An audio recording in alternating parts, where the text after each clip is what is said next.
नमस्कार दर्शकों, Ravindra Soni health and wellness में आपका स्वागत है। आज हम चर्चा करने जा रहे हैं एक ऐसी बीमारी के बारे में, एक ऐसी समस्या के बारे में। इस समस्या को पीसीओडी के नाम से जाना जाता है, लेकिन साथ में इंटरनेट पर अगर आप देखेंगे तो पीसीओएस के नाम से भी इसके बारे में बात की जाती है। तो हम ये भी जानेंगे कि ये दोनों शब्द एक ही हैं, एक ही बीमारी को रिप्रेजेंट करते हैं या अलग अलग समस्याएँ हैं। तो ये समस्या एग्जैक्टली होती क्यों है, इसके पीछे कौन सी हमारे शरीर की गतिविधियां जिम्मेदार हैं और इस समस्या से किस तरह से निजात पाई जा सकती है, इसके बारे में आज हम चर्चा करेंगे डॉक्टर प्रवीणा अग्रवाल जी से, जो कि शहर की जानी मानी गायनेकोलॉजिस्ट हैं और लगभग 35 वर्षों से इस क्षेत्र में कार्यरत हैं। तो मैडम, आपका बहुत बहुत स्वागत है। धन्यवाद। तो सबसे पहले तो ये जानना चाहेंगे कि आज की डेट में इंटरनेट का जो दौर है, तो जो पेशेंट्स होते हैं आप तक आने के पहले मैं समझता हूँ कि काफी इंटरनेट पर काफ़ी जानकारियाँ एकत्रित करके आते हैं। तो सबसे पहले इन दो शब्दों के बारे में बताइए, ये दोनों एक ही चीज़ हैं या अलग अलग हैं? यहाँ पे एक चीज़ मैं मेंशन करना चाहूँगी कि नॉलेज इज़ गुड, और एक ये फ्रेज़ है कि इग्नोरेंस इज़ ब्लिस, कि यदि आप किसी समस्या के बारे में या किसी भी चीज़ के बारे में आप बिल्कुल नहीं जानते और उसके बाद आपको यदि कोई एडवाइस करता है तो आप उस चीज़ को फॉलो करते हो, तो ignorance is bliss in some ways, but half knowledge is dangerous. जब हमारी क्लिनिक में जो लड़कियां आती हैं तो आप ये मान के चलिए कि हर 3 गर्ल्स में से, यंग विमेन में से एक इस समस्या से ग्रसित होती है। काफ़ी बड़ा प्रतिशत जी, बहुत बड़ा प्रतिशत है और ये बढ़ता जा रहा है। I would like to mention कि ये जो 2 टर्म्स आपने बताई कि PCOD means polycystic ovarian disease and PCOS इसका फुल फॉर्म है पॉलीसिस्टिक ओवेरियन सिंड्रोम। तो ये हमारी मेडिकल टर्मिनोलॉजी में disease and syndrome, they are considered एक ही चीज़। इसका नॉमेनक्लेचर हम किसी को पीसीओडी बोल देंगे, किसी को पीसीओएस बोल देंगे, बट बेसिकली ये सिर्फ एक ही समस्या के 2 नाम हैं और उनके सारी पैथोफिजियोलॉजी, उनके सिम्टम्स, उनके ट्रीटमेंट और उनका प्रिवेंशन सब कुछ एक ही है। जी, तो जैसे आपने एक पैथोफिजियोलॉजी शब्द का इस्तेमाल किया, तो इस बीमारी की भी क्या पैथोफिजियोलॉजी है, थोड़ा हमारे दर्शकों को बताएं। मैं थोड़ा इससे शुरू करना चाहूँगी कि नॉर्मल फिजियोलॉजी क्या होती है। जी। एक जब लड़की जन्म लेती है तो उसकी शरीर में सारे ही अंग काम कर रहे होते हैं, राइट फ्रॉम उसकी आँख से लेके नाक से हार्ट, लंग्स, सारे जो ऑर्गन्स हैं वो सारे फंक्शनिंग कर रहे होते हैं। सिर्फ ओवरी एंड यूट्रस, ये 2 ऑर्गन्स ऐसे हैं जो कि जब वो मिनार्की होती है या जब प्यूबर्टी की स्टेज में आती है तब वो अपना काम शुरू करते हैं। जब जो ओवरी होती है या अंडाशय जिसको हम बोलते हैं, तो उसमें एक लड़की के जन्म के समय ही अंडे की मात्रा कितनी है ये प्री निर्धारित होता है, प्री डिटरमिन्ड होता है कि 1 मिलियन है कि 2 मिलियन है या 3 मिलियन है, इट इज़ प्री डिटरमिन्ड, वो जेनेटिक होता है।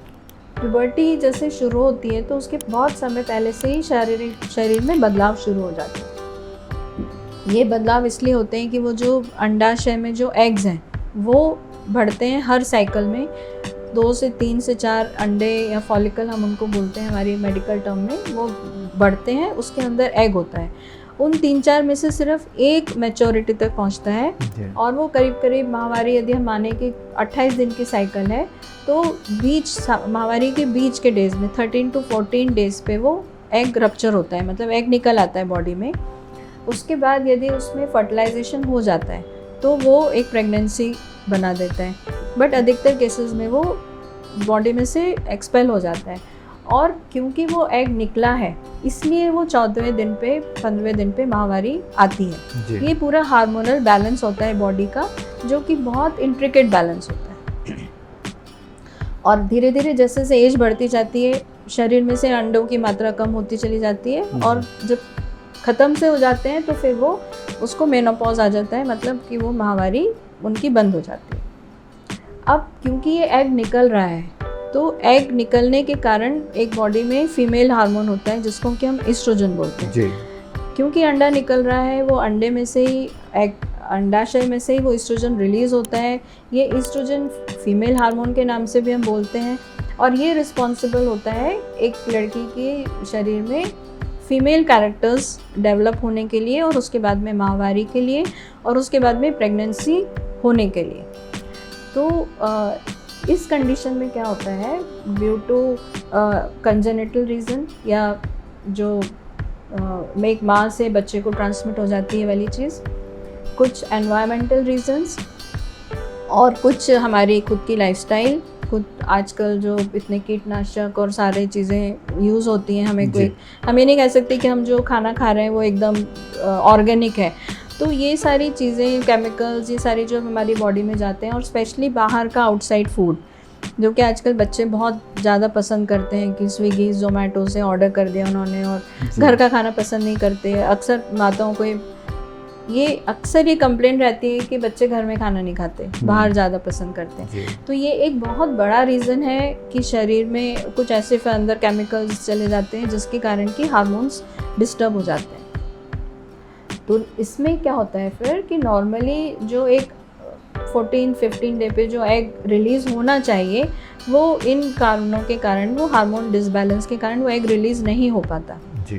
क्योंकि एग रिलीज़ नहीं हो पाता इसलिए माहवारी डिस्टर्ब हो जाती है, और क्योंकि वो एग रिलीज़ नहीं हो रहा तो वो अंडाशय के अंदर ही छोटे फॉलिकल के रूप में इकट्ठे होते चले जाते हैं, जिसके कारण कि ये इसका नाम पड़ा है कि पॉलीसिस्ट। पॉली मीन्स मैनी जी, सिस्ट मतलब छोटे वाटर फिल्ड, पानी की गठान हम बोल सकते हैं एक लेमैन टर्म में। तो वो अंदर ही अंदर ओवरी के अंदर इकट्ठी होती चली जाती है, जिसके कारण कि इस कंडीशन को हम पॉलीसिस्टिक ओवेरियन डिजीज़ या सिंड्रोम बोलते हैं जी। और क्योंकि एग रिलीज़ नहीं हो रहा उसके कारण फिर हार्मोनल डिस्टर्बेंस होते हैं।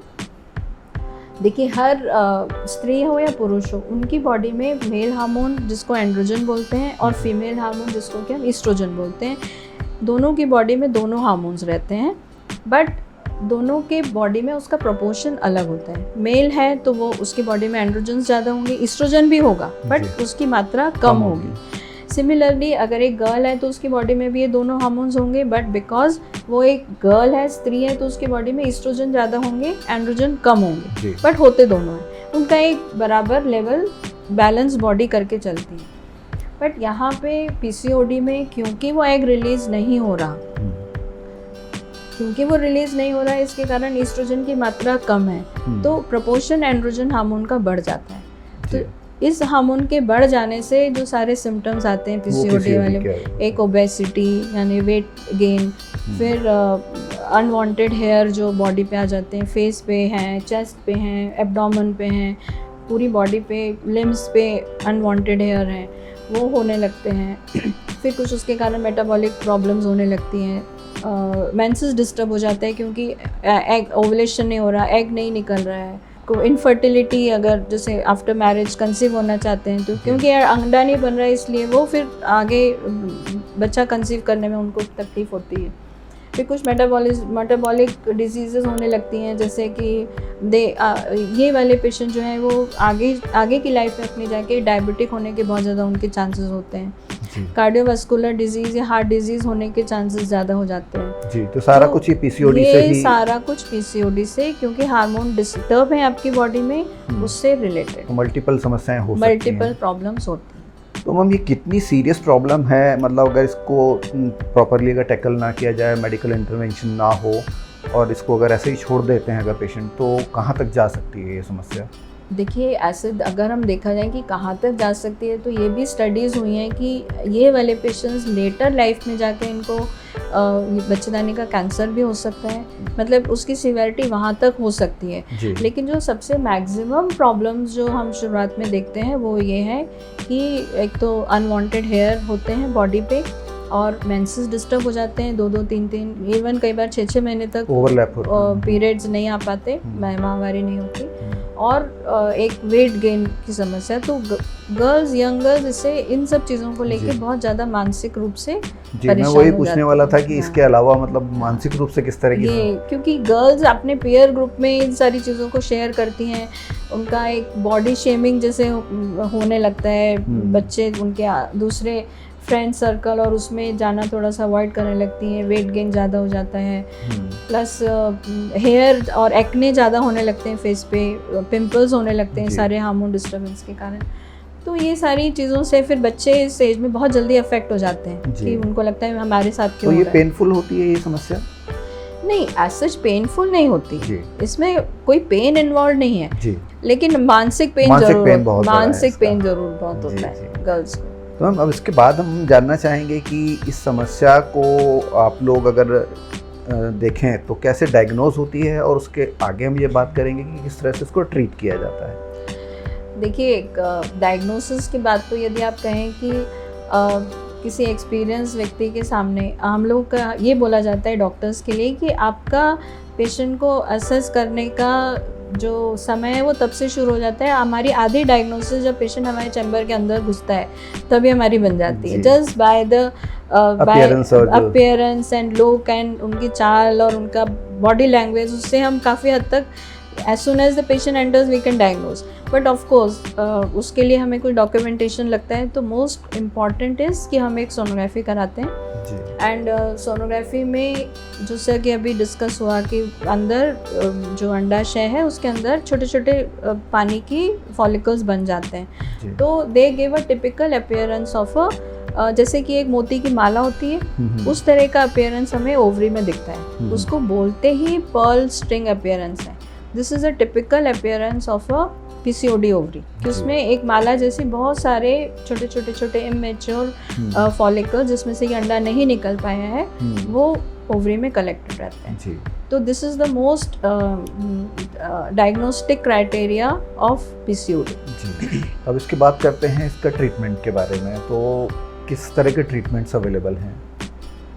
देखिए सर, ऐसा है कि कुछ हार्मोनल जो एंडोक्राइन प्रॉब्लम्स होती हैं, जैसे डायबिटीज़ एक हार्मोनल प्रॉब्लम है, थायराइड एक हार्मोनल प्रॉब्लम है, इन चीज़ों के ट्रीटमेंट नहीं होते है ना। अगर ये PCOD आपको है या हो गया है तो हम इसको ट्रीट नहीं कर सकते, मैनेज हो सकता है, इट कैन बी मैनेज्ड है ना, बाय योर लाइफस्टाइल, आपके खाने पीने का, आपके तरीके से आप कितना रेगुलर एक्सरसाइज करते हैं, उससे हम इन चीज़ों को अंडर कंट्रोल रख सकते हैं। हाँ, उसका प्रोग्रेशन रोक सकते हैं, but we can not treat it, मतलब we can not completely cure it, that is.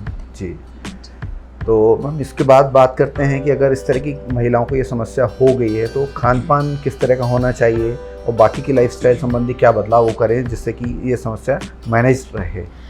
सबसे पहले तो बाहर का खाना, जो कि सबसे ज़्यादा रिस्पॉन्सिबल है इसके लिए, कि हमको नहीं मालूम कि वो जो बना रहा है वो आपको किस तरह के ऑयल दे रहा है, या उसको अट्रैक्टिव बनाने के लिए वो किस तरह के कलर यूज़ कर रहा है, वो फूड ग्रेड है या नहीं है।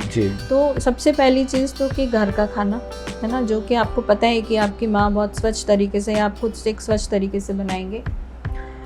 उसके बाद दूसरी चीज़ जो आती है वो एक्टिव लाइफस्टाइल, मतलब एक्सरसाइजिंग इज़ वेरी इम्पॉर्टेंट, बहुत ज़्यादा इम्पॉर्टेंट है। अगर आप अच्छे इंटेंस एक्सरसाइज कर रहे हैं और तो वो भी एक बहुत हद तक इसको मैनेज करने में हेल्प करती है। वेट का आपका कंट्रोल रहेगा, यदि वेट कंट्रोल्ड है तो बहुत हद तक ये समस्या बहुत ज़्यादा बढ़ नहीं पाती।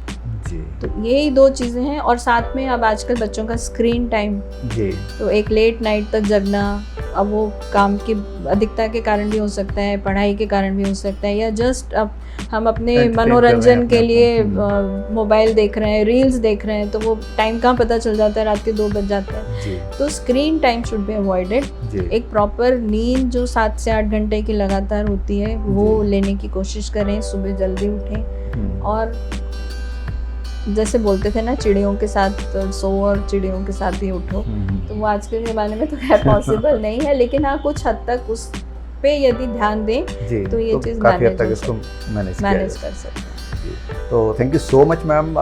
दर्शकों, आज PCOD पर मैडम ने बहुत डीप चर्चा की हमसे, काफ़ी गहराई में जाकर के इसकी एक एक बारीकियों को हमें बताया। आशा करता हूँ ये जो मैडम ने उपाय भी इसके समस्या के बताए हैं, जैसा कि उन्होंने बताया कि इसको मैनेज किया जा सकता है, पूरी तरह से ट्रीट नहीं कर सकते, लेकिन हाँ जो उपाय मैडम ने बताए हैं उससे काफ़ी हद तक आपको राहत मिल सकती है, और इस तरह की समस्या को अगर आप पहले से प्रिवेंटिव मेजर लेंगे तो काफ़ी हद तक बच भी सकते हैं। तो आज के एपिसोड में इतना ही। यदि आपको इस विषय पर और भी अधिक जानकारी चाहिए हो तो आप हमारे कमेंट बॉक्स में लिखकर भेज सकते हैं। मैडम से जब हम अगली मुलाकात करेंगे तो कोशिश करेंगे कि आपके प्रश्नों के उत्तर ले सकें। आज के एपिसोड में हम यहीं समाप्त करना चाहेंगे। मैडम को बहुत बहुत धन्यवाद। Thank you so much. Thank you so much.